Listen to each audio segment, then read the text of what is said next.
News.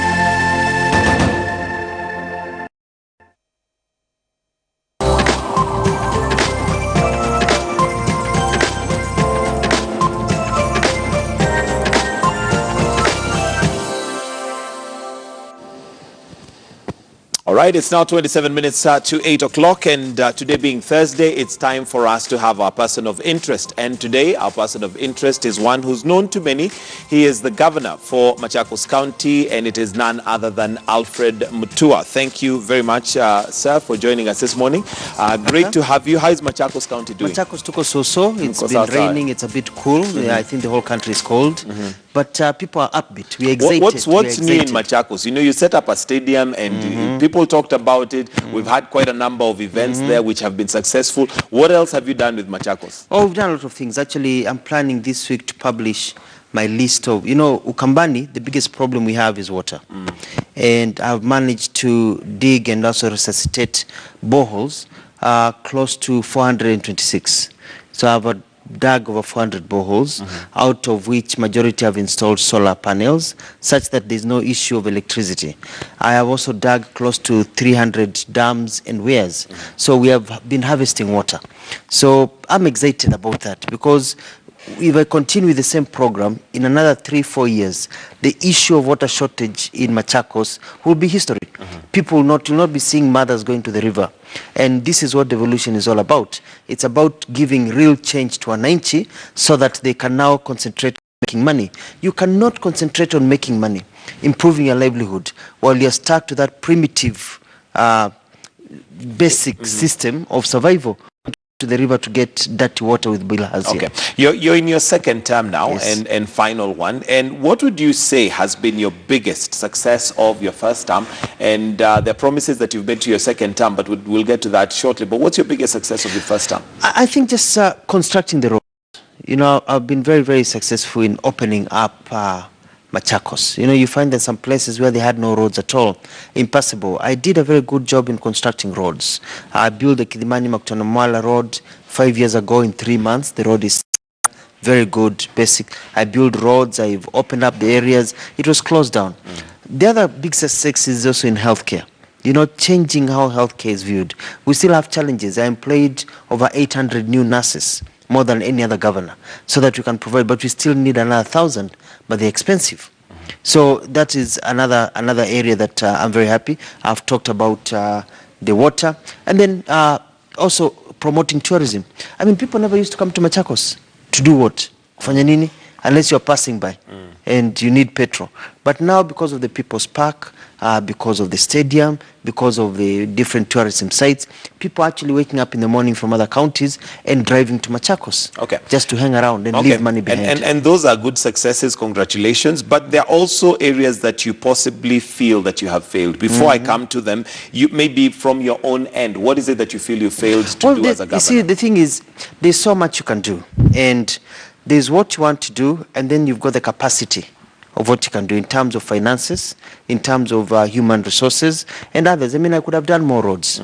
I mean, there are challenges, for example, if you look at the problems in Mavoko and Syokimau area, for example, where they have black cotton soil, where money has been committed over and over again by successive municipal councils, never done properly. That could have been a bit better. It's something that I'm working on, a master plan for that area. Another success of mine is building toilets, and I'm building 110 new toilets, and probably going from last year, and then I'm going to build another 200-300, so that you have the dignity. Our mothers are to stop squatting in the side of bushes. It's embarrassing. It's embarrassing because they don't have toilets. All right. But there are very many other things I could have done, but it's all about devolution. When we worked for only 2 years, because the first 2 years were setting up systems, but now we can do much more. Okay. And basically, you also, let's come now to the county government. Yes. And this second term, you saw in your county executives after the case has gone, after the nullification, which is still in court now, but we don't want to discuss the merits and demerits of that. But there was also those who felt that you did that against the leadership of Machakos. What's your comment? You see, the law is very clear. You see, the County Assembly of Machakos is made up of some MCAs who are so caught up with playing political games of sycophancy. The main reason leaders are elected is not to take care of your own political aspirations only, but also to bring development to the people. And they have been keen to shut down Machakos. When I gave my first 5 cabinet ministers to be appointed, to be vetted, these are people with master's degrees, people who've worked with the national government, people who've worked for me as ministers before. They rejected all of them. They said they don't have academic qualifications. So somebody has a master's degree, has been serving in that docket. That person worked for 10 years in the national government, and you say they have no qualifications. They rejected all 5 en masse. They even rejected somebody with a PhD. A PhD in health, medicine from Europe, because their idea was shut down Mutua. So I said, okay, I'm not going to challenge that. It is your prerogative. So I waited and I gave to them again another list of 7 members. I gave them another list. So wakakaa nayo. They don't want to give me an ability to actually work in Machakos, because somebody has said Machakos, huyu Mutua mchunge sana, he can ruin the equation of 2022 because he can be president. Kwa hivyo, make sure you shut him down. You know, a lot of them. And who is that saying that you be shut down? Because, I mean, as governor, doesn't that speak to your leadership when a good number of your leadership is rejecting the people that you've selected? No, it's not a good number. I'm talking about the MCS. Okay, the MCS. We're talking about the MCS here, not the other leaders. We're talking about the MCS. And you know the problem they have. So anyway, I gave them the names and I waited. The law is very clear. The reason you're given time, you're given to vet, is because you're supposed to vet and either reject or agree with them, and then they're sent back to the executive to continue. In the national government, when Uhuru gives a list to be vetted, ambassador, everything, you have 14 days. If after 14 days you've not vetted, then they are appointed. Because you cannot vet actually. It's been nearly 70 days. It was close to 70 days from the time I gave the list to them. The law says 21 days for. So I said, let me not appoint them. Let me give them the opportunity to vet them. They vetted them. Then when they were coming to bring in the report, the day they were going to bring the report, so they can either choose, reject them, or appoint them, they decided we have the report, but politics comes first. We are not going to discuss it. Wache ikae until we are ready. So holding the people of Machakos hostage. So as a governor, I have a responsibility beyond politics. I have to run a government. So I exercised my constitutional right and I said, you have 21 days. It's going to nearly 70 days. You're still playing games. I've been patiently waiting. Then I'm going to use my executive powers. And so I appointed them. A chief magistrate came. They were sworn in. And they were gazetted, and now we are working. To be able to work with the same MCAs and those who possibly. No, we don't need. You don't work with them. It's good for me. I love unity. I love bringing people together and moving together. But when you've got people who have an agenda of finishing and stopping you and your movement, and what they're attacking is not Mutua, they're attacking development. They're saying, if we let Mutua finish the water program, if we let Mutua have the Mulikamwizis, if we let Mutua build the roads, if we let Mutua educate the young people, the way now I'm paying school fees for all young people in Machakos who want to study for certificates, diplomas, or higher degrees, I'm covering. If you let Mutua do that, he's becoming popular. So what you need to do is shut down Mutua. Look at even the way they did with the budget. I gave them a very solid budget. They implemented. We've got ongoing county projects. They cut down the money. They removed money from my roofing program. I have a roofing program that says that why do we have houses that are grass thatched? That's primitive. So we want to harvest water. You can't harvest water with grass. So I had a Mabati program of about 50 million shillings, so that now we are giving Mabatis, helping people build decent homes as part of the Agenda 4, having decent housing. They said this is becoming very popular. They put 0. Okay. So they are playing all these games. And so what I'm saying is, at times in life, when you try to bring change and a new way of thinking, you'll find people who are hooked onto the past, who are averse to change. If you concentrate in trying to please them, in trying to just get them on your side and to stay with them in that conversation, you'll never get ahead. All right, we'll move from matters just Machakos. And, well, Machakos Governor Alfred Mutua is among few Kenyans who have already declared their 2022 presidential ambition. Mutua is serving his second term and says he wants to turn around the image of the county before going to the country's top seat. 2022. You know, 2022 is very interesting to me because some may not like to hear this, but you know I'm running for president in 2022. And I want to be able to know that the party hand is done at the time I run. You know, and God's will and God's will win the presidency when the party hand is done. All right, so are you still having your eyes on the ball for 2022? You started off very vigorously after the this year, but you seem to have slowed down. Are you still? No, I've not slowed down. I'm concentrating on work. Everything is about strategy. My brother, you and I are the same age, and our beautiful lady here. And you see, Kenya has been in what you call a transition period since independence of setting up. If you look at the leaders who've ruled our country from independence and their children, you find Mzee Jomo Kenyatta, our first president, was in the independence struggle. Pre-independence, he laid the foundation for our country. Raila Oginga Odinga, the first vice president, was there fighting for independence. He actually refused to take over KANU, said until Kenyatta came out, pre-independence. Our second president, Daniel Arap Moi, was in the Legicor, the Legislative Council, the parliament of the colonial era, pre-independence. Mwai Kibaki, our third president, was the executive secretary or the secretary general of KAU before it became KANU in late 1950s, 60s, pre-independence. Now, we got in a new constitution, and they have done a very good job of laying a foundation.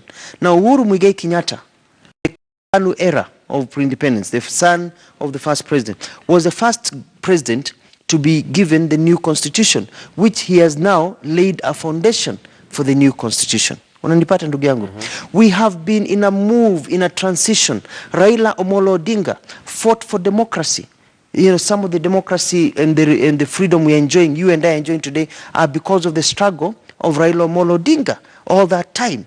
But you see, he's been fighting from that period of pre-independence through the 70s, 80s, locked up by Moi, up to today. And they have done a wonderful job. They have laid a good foundation. Others like Mheshimiwa William Ruto, YK92, they laid a foundation in their own way at that time. Now, we cannot continue laying a foundation forever. This country needs change. Look at the leadership in the world. Look at the leadership in France, leadership in Canada, leadership in the world. It needs young, energetic leaders who are now going to move from laying a foundation to building walls. We need a pilot that is going to take that aircraft from just taxiing to actually let it fly. Kenya has a lot of potential. Presidents ruling this country should not be about rewarding individuals. Should not be about maintaining the status quo. Okay. It should be about flying this country to a new level. And what is it that you'd have to offer Kenya as the president of Kenya that, you know, would be different? You've mentioned that the transitional times that we have gone through, but what is it that Alfred Mutua would offer Kenyans? Again, let's use Machakos as a sample. Let me tell you what I'll do. I'll offer my concept of Maendeleo chap. A clean system with integrity. We are losing so much money, and I'm supporting Uhuru Kenyatta's move towards fighting graft. You know, you look at the money is lost at NYS, for example. You are talking about 10 billion shillings. That is equivalent to my budget in Machakos County. Now imagine what I would do if that NYS money was given to me in Machakos. I want to show Kenyans that we can have rapid development the way they did it in Singapore, Malaysia, the way they have done the other tech economies in the United Arab Emirates, in Dubai, in Qatar, in Doha. We are able to actually have speedy development, take care of the money, come up with innovative ideas, save the money, and create employment for our young people. You see, we are still in an agricultural state. We need to go into industrialization and manufacturing, which is what Uhuru is doing. That is why Maendeleo Chap is pushing a bill to say that we want national government money committed so that every constituency has a factory. What is the impact? If you build a small factory, kutengeneza viatu ama nini. It means that locally all the young people get something, and then you've got that triple effect. So you're creating jobs everywhere. You watch football, you watch Croatia play. Correct. Do you know that less than 20 years ago, Croatia was third world country kabisa? Yugoslavia had broken down, the former Yugoslavia, Bosnia Herzegovina, all that war that went on. Croatia was nothing. Nothing. Okay, then let me just tell you. So what did Croatia do? Croatia got very good leadership. So they decided to become the hub of industrialization in Europe. They did what I've been trying to do in Machakos. They looked at their land, they gave free land to investors. Today, as we speak, manufacturing of motor vehicles all over Europe and the ones being shipped to America is done from Croatia.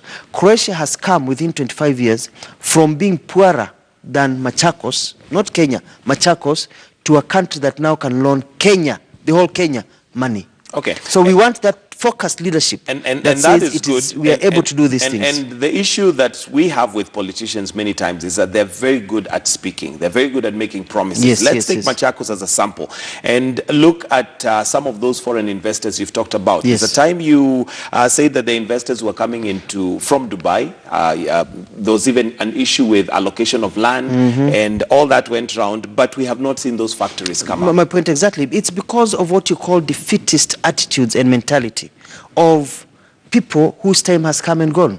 Let me tell you, we brought investors. We signed MOUs worth 2.8 trillion shillings. Correct. Bigger than the budget of Kenya.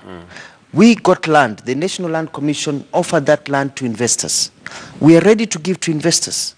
We had an investor who built the Burj Khalifa in Dubai to come and build more Dubai Mall, highways, estates, 400 acres ready. Within Machakos. We agreed within Machakos. Build a tall building, all these things. We had industries come Ashok Leyland to put in a manufacturing plant of trucks and lorries. We got companies coming, they signed, ready, with money, everything. So what happened? Wiper went to court.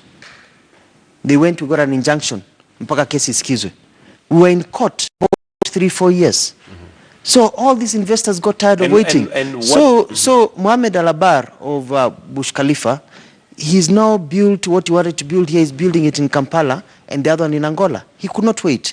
The other day, Ashok Leyland, because the case got thrown out of court, now we've been told you can go ahead build a new city. 5 years later, we have lost 5 years because of people playing politics. They don't care about the young people. They don't care that our youth are working with less than 50 shillings in their pockets. Then they are comfortable. They are living in nice houses. Their wives have cars. Their children have jobs in Arusha and other places. But then they are, our youth are starving. Our women are starving. They don't care. Okay, so they are trying to stop Mutua. Ashok Leyland, we have a title deed. We have a letter of allotment ready. We send it to them. They send it back. They said, sorry, what you wanted to build in Machakos, we have built it in Egypt. Okay, let me ask you, Governor. Let me ask you, Governor. You have mentioned and you've said Wiper, and I know it is in the public domain. You and Kalonzo Musyoka don't see eye to eye, maybe for political reasons. But if it is at the expense of Machakos developing to the level and degree that you're talking about, doesn't it behoove you as the governor of Machakos to maybe seek audience with Kalonzo Musyoka? And I have done that. I have done that. I have no problem. I don't have a problem with Kalonzo Musyoka. I don't have a problem with Wiper. I think they have a problem with me. I don't think it's a personal problem. I don't think Kalonzo Musyoka, Wiper, and others have a personal problem against me. It's basically Machiavellian. It's political competition. It is, we used to say, I don't know if you've had the opportunity of herding cattle. Ng'ombe wewe. Unajua ng'ombe. Najua siwezi potea sana. Nimeona vile umekaa hujachunga ng'ombe wewe. So ukiangalia wakati ukichunga ng'ombe. Hata hujachunga. Nimechunga ng'ombe, nimechunga mbuzi, nimefanya hiyo vitu yote. If you look at when you put cattle in Kambo we call it kito, a pen, find that there is always the old bull that has always been in charge. And then you find there's a new bull that starts coming up. The tendency has always been the old bull to try and gorge and finish the young bull, because the old bull knows that sooner or later the young bull will come and its time was up. So the old bull spends a lot of time, trying to kick the young bull out. But there comes a time when the young bull, for the sake of the continuity of the flock, has to stand its ground and tell the old bull, yes, we respect you, but you cannot go abusing others and snuffing others. That's the African stories. Leaders want to become leaders and top leaders forever. They don't give opportunities to others. No wonder Africa as a continent, we are told that we are the richest continent in the world in terms of human resources, in terms of water, in terms of minerals, but yet we are the poorest continent of children who are called the wretched of the earth. Why? Because our leaders are so focused in themselves, what to acquire, what to stand, that instead of promoting young people, lifting new leadership, like they have done. Look at the Prime Minister of Canada. How old is he? In his 30s. Look at the Prime Minister of France. How old is he? In his 30s. Instead of lifting young people, here you are in your 60s, 70s, and here you are, you see young leaders in their 30s, 40s, you are trying to snaffle them, without knowing that life is about continuity and new ideas. Just because new leaders are coming up like Alfred Mutua, it does not mean that we do not respect the old leaders and what they have done. Okay. So but give them some breathing space. So for me, Kalonzo Musyoka, when they campaigned against me, Kalonzo Musyoka came to Machakos and said, Mutua ameuza kabila ya Wakamba. I am a sellout because nimeuzia Wakikuyu. Mutua ameuza kabila wa Kamba kwa Kikuyu. He is horrible. These Kikuyus are bad. Mutua is bad. They attacked me because I was supporting Uhuru Muigai Kenyatta. You mean Kalonzo Musyoka? Yes. Because those are not words that were spoken by a party. It's words that were spoken by him and not only him by himself. Him and his whole machinery. Okay. They said Mutua is a sellout because he's supporting Uhuru Muigai Kenyatta. And let's attack Mutua. They said they're attacking me because I'm supporting Uhuru Muigai Kenyatta. So the elections came and went. Here we are today. Wiper has decided now to join Uhuru Muigai Kenyatta. So they were attacking me because I've hung around Uhuru Kenyatta and I've been focused. Najua mimi, I've been focused from the word go. Sijakuwa hapa leo, kesho pale. I've been focused with Uhuru Muigai Kenyatta. So they were attacking me. But now when they came into joining, the Agenda 4, I'm very happy. Because it is the right thing. And I'm saying we want unity. And I congratulate Kalonzo for that move. Please come. Now we work as one family. So in the spirit of the handshake, unity. Are you saying you would be willing to mend bridges and possibly reach out to your hand? I'm actually waiting for a handshake. Okay, so what message would you have to Kalonzo Musyoka? Maybe you can just look into that camera. And what message would you have? The message I have is that a time has come for us as leaders to put our people first. And our people means that we harmonize what we have in terms of unity.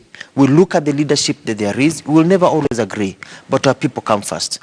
I am for development. Mutua has always said development first, politics later. Now that Kalonzo Musyoka and Wiper, you have now come into the same camp that I'm in, let us get together. Let us sit down. Let us find a formula of working together for the benefit of our people. I have always been ready. And we stop these political games. Because when you have these political games, MCS getting phone calls, Fanya huyu, Mutua, I'm doing this also. Because they play around with me, I'm not going to take it lying down. You fight back. No, you fight back. But you lie down, but they finish you. I'll fight back. And, my muscles are bigger than theirs. So I'll squeeze them. I squeeze them, I squeeze you, but who suffers? It's the people who suffer. And so it pains me at night when our people are suffering because of political games. So I tell my MCAs all the time, let's work together. Let's bring development. Let's stop playing games. Let's focus. But if you're concentrating so much in bringing Mutua on, trying to find fault on Mutua, and all Mutua is concentrating on is bringing development, then we'll never get ahead. What is your take on today's nation that suggests that Raila may be in for the race for 2022, which maybe some may say his time is up? What are your thoughts on that? Especially given that you're throwing in your heart for 2022. I think it's its prerogative, but I think Kenya has changed. We have now more young people in this world, in this country, who don't know about Maziwa Nyayo, who don't know about the independence struggle, who don't realize, that second generation fight for second liberation.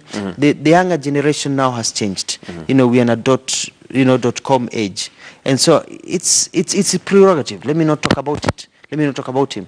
But we're going to give him a run for his money because in 2022 we'll be on the ballot. We want to bring in a new wave of change in this country.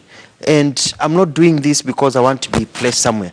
I'm doing this because I'm committed, and I know, God willing, I'll be the 5th president of this country. And I'm focused, and I have a strategy. And I can see where God is taking me, and where people, and the movement in the country. You can tell. Another 4 years is a very long time. 4 years is a long time. As president of Kenya, if that happens, if you manage to get it to 2022, there are certain things that bedevil us in this country. Number one is corruption. Yes. How would you fight corruption? I think there you just have to bite the bullet. You just have to bite the bullet. You see, what usually happens is this. There's been so much endemic corruption within the system. And I've been in the system, and I've seen it throughout. At one time, you're a government spokesman, so you know how it works. I know all of them. I know. I've read the files of a lot of these people. We have to say enough is enough. And all these corrupt people, may they be kingpins, may they be leaders of their societies, we have to put them aside and go for new, fresh blood. It comes down to that. What would you as president do differently from what Uhuru Kenyatta is doing? I like, you see, when I started talking about lifestyle audit, that is one thing that I would require. I would require that every person be able to be audited even before they are appointed, in terms of what do they have and how do they get it. And then they are monitored in terms of what do they have. And you know what I mean? And what are they accumulating? Because you have to live within your means. Because if you're not able to live within your means, it just means that at the end of the day, that you are stealing people's money. You're stealing people's money. So have you, as a worker of as a civil servant, as it were, as governor, declared your wealth? Yes, I have. I even took my documents to EACC. I'm not the first one. I'm not only the first one, I am the only one to take my documents to EACC and tell them, please, nichunguze, look at my assets, look at my parents, look at my family, what they have, where did they get it, ask me questions. Because I have nothing to fear. I have never stolen money belonging to the people of Kenya or belonging to anyone. I'm not a thief. Because I have, let me tell you a sad story. I know time is running out, but I went to Amkaa one time before I ran for governor, 2011, 2012. And I found a woman, and this woman was in a shop. I was at a shop. And she came in, and she asked for mafuta ya kijiko, chumvi ya kijiko. And I was shocked. I asked her, unanua mafuta ya the smoke a spoon, teaspoon, mafuta ya kijiko. Akaniambia, I have worked for 4 days. I have made 100 shillings. I'm going to 20 shillings to buy sukuma wiki, and I'm going to spend 30 shillings to buy unga ya kikombe and these mafutas because I want to go and feed my children. So, and it was at a place called Kibwezi. This mother has worked for 3 days for 100 shillings. This mafuta that she's buying has loaded into it. That VAT is coming to the national government and to counties. Then a stupid fella steals that money to enrich themselves and their wives at the expense of that woman. We need no mercy, my friend. We have to say enough is enough, because we are dying in this country because of corruption and because of protectionism. You cannot touch this one. You cannot touch this one. And yet they are stealing from our people. And we are so rich in Kenya, let me tell you, my friend. We are so rich in this country in terms of resources and assets. If we plugged in the holes and we focused in speedy development, because when you build a road slowly, it incurs more money because of changing. When you build a building slowly, it incurs more money. When you buy a pen at 100 shillings because you're in government instead of 10 shillings like Mwananchi, you're stealing from the people. And the question here would, because corruption is a thing that has bedeviled us for the longest time ever, from independence. And all leaders that come in say that they're going to fight it. The key question is, what exactly would you do differently? Because we've had Uhuru Kenyatta utter words that you've said, but maybe in different ways. For instance, he has said there'll be no sacred cows. Well, we're still waiting. He has said that there'll be no mercy. We're still waiting. What is it that you do differently? I think one of the things I want to commend Uhuru Kenyatta is that I think he's doing the right thing right now. All these investigations that are going on. But also, I would not surround myself with people of questionable integrity. You need do you think he has gone wrong there? I think he's gone wrong there. I think he's wrong on there. And I think we have to, that is why I'm putting myself up to elections and telling people, I am untainted. I have not stolen any money. I want to work with clean people. Because if you work with people who have questionable attributes because you want power and you want to stay in power, then you become enslaved. And we need a clean break. We need a wind of change in our country. But that also comes in if we enlighten our people. Our people need to realize that when you elect a leader in office, that leader is your servant. They're supposed to serve you. So if you elect them just because you're your tribe, you elect them just because you've been bribed, you are actually, what do you call it? You're actually confining yourself to years of slavery in poverty. You become a slave. You All become right, a slave to poverty. and just to manage time, there are other issues that are of national interest. For instance, electoral malpractice is something that we have had a problem with for a long time. If you were to be elected as president, what is it that you'd change? When I'm president of this country, one of the things that we need to do is we need to decentralize, like they do in the US, the whole announcement of the elections results. and the presidency. Let it be managed in smaller quarters, not in one place, the way it's done now. And I think that is how they have done it in the US, they do it in the UK, they do it in Australia. So each region, the leader, who the leader is, and things are done and they're calculated in smaller bits. Allow me but in the issue might not just be the announcement, but the question of results. And the reason why we flare up is mostly because people feel that the results are not credible, they're not fair. So even if you announced in Machakos, announced in Kisumu, announced where, but they're not credible, we still have the same problem. We'll not have I think it comes down to enforcing the law. You see, the reason people think they're not fair is because there's so much venom that is spilled to the public before an election.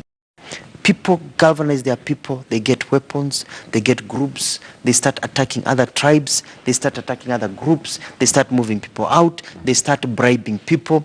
If we follow the law properly, whereby if you are caught bribing, you are automatically disqualified. You know, my friend, I'm very happy that I've been elected twice, having never bribed anybody, even with 10 shillings. Mutua is known, even in Machakos. I would go to a rally, they say, we are wanamnisikiza, naenda. They agree with what I've said because they know I don't bribe. I'd rather, because if you bribe somebody, you need to recover that bribe. So these MPs, MCAs, governors, people going out bribing people, it's very bad. So we need to change the mindset of Kenyans in terms of that. But to be able, the biggest thing I will do when I become president is grow the economy. We need money in the pockets of people. Men, we need, si unataka pesa bana. If you don't have money, ingine yote ni stories. People want money in their pockets. We have to be able to speed up government spending and government development. Tie in, squeeze the shilling, so the shilling gives you 3 shillings out of 1 shilling. We have to have a safe country that can bring in many investors. We have to educate our people and give them skills. The other day, I stood by a roadside in Machakos, and these young people are there, tunataka kazi, tuko hapa, they hang around. Nikauliza, okay, is there a plumber? Kuna plumber hapa? There's no plumber. Is there electrician? Hakuna electrician. Kuna fundi? Hakuna fundi. Why? Because if you have the skills and the certificate for plumber in Kenya today, you will not sleep hungry. You are working.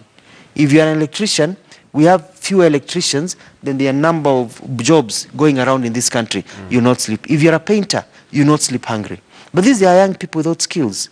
That is why now in Machakos, I've started a skills training program with the polytechnics. And I am funding, if you are a child of Machakos, a resident, it doesn't matter what tribe you are, born in Machakos or migrated there, your parents are voters there. You want to do a certificate, you want to do a diploma, you want to do a degree, even up to become a doctor or an engineer. My government is paying for you 100%. We are bridging for you to be trained. Okay. I told these young people, may apply, Oh yeah. To apply, yeah. Lakini situachie kitu kidogo bana. You know what I mean? We have to change that psyche. That mentality. That mentality Okay. ya kitu kidogo. And we'll need to manage time and finish, but maybe before I let you go, Governor Mutua, and on a different note, everybody knows you as governor, knows you as this person who is there politically speaking and also doing that. But what does Governor Mutua do to relax? What do you do on your leisure days? I travel a lot. Lilian and I, we like getting into a car and moving, or getting into a plane and seeing new places. We love traveling. And I don't watch a lot of TV, but I follow Formula One. I love watching Formula One a lot now. Actually, we've been watching it. At times we get a chance, we go and watch it live and others. I enjoyed watching the World Cup. I love music. I like dancing. I like music. I like listening to music. Yeah, I've seen you dance once or twice. But movies are a big thing for me. As you know, I made Cobra Squad. I introduced Beba and all those other shows. Are you still producing programs? I'm still not as much as I used to. I want to get back into it, but I'm also, diversifying. Aviation is a very big thing for me. I have a small aviation company. I want to grow it and do a few other things. So I do a few things. Okay. But I have a very happy life. Okay, and that's good. And I'm sure from what we see on social media from your wife and yourself, it looks like a very rosy life. What advice would you give to married couples today from Governor Mutua? Spend time. Spend time with your loved one. This thing of somebody gets, your spouse is at home and you are out there with the boys until 3 o'clock. It doesn't gel. How do you manage being governor and family life? Spend time with the people you love. I think that's what it comes down to. If you want to go out clubbing with them. Because, they are the ones you should have fun with. You can once in a while go out with a few people, but hang out. If you hang out together, then you become friends. You're already friends. Your friendship remains. But you should be, I think the core thing is find somebody you like hanging around with. Somebody you can talk to politics, somebody you can talk to development, somebody you can talk to about family, somebody you can gossip with, somebody you can laugh with, you need to find somebody a friend you can hang around with. Then you become lonely when you don't have them next to you when you're hanging out with your friends.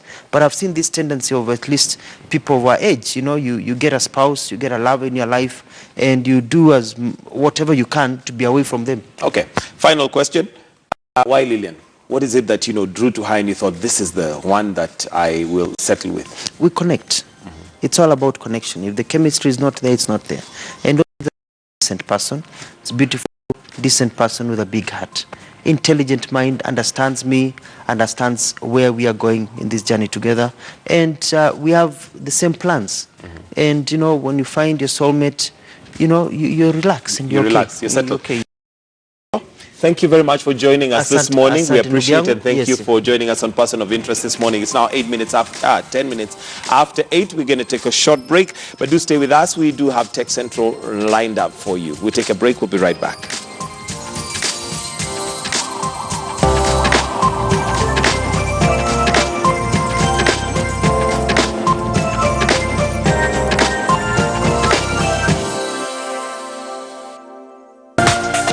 This is KTN News.